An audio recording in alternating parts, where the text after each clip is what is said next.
Ayan o, dami kong uban.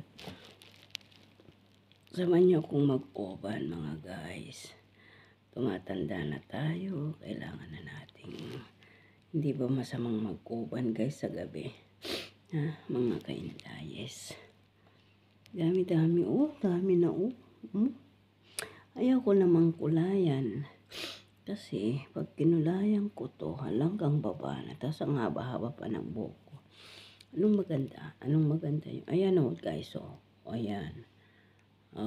Ayan o. Ayan. Pinubunot ko guys kasi ayan.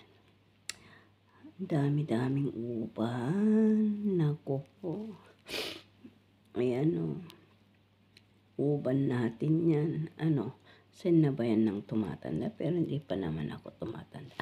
Still young. Di ba? Still young naman. Baby face pa, di ba? Joke. Ayan po tayo. Ayan. Ayan o. Ayan o. Nakikita o. Ay, naku. Ayan. Kaso gabi na kasi. Baka dumami. Sabi nila wag ka daw magbubunot sa gabi ng uban. Totoo po ba? Ay, naku. Kaso ang dami-dami kong uban na o.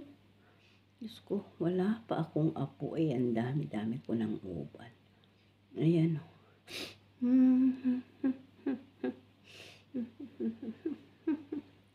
Yan, ito lang libangan natin dito. Hindi tayo makalabas kasi hindi naman ako. Ayun ang puti. Ala na guys. Ayan o. Ang dami-dami. Ayan. Hindi ko makita kasi madilim.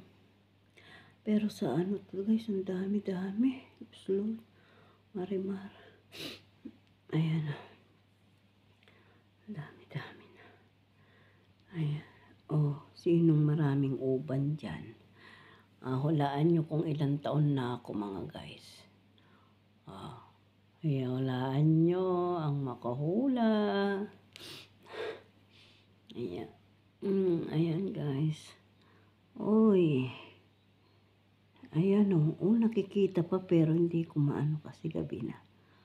Ayan. Bilangan tayo ng mabubu. Ayan po.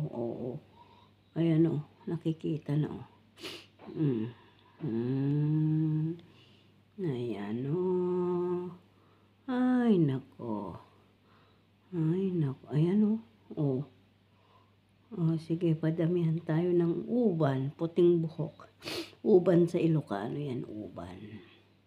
Pero puting buhok yan. Puting buhok. Ay nako. Ayan. Ganito na lang tayo hanggang 2 taon ulit. Diyos mio, Marimar. Ay, sige, bukas na tayo magbunutan ng uban. Paramihan na. Sa palagay nyo, ilang taon na ako. Bye-bye.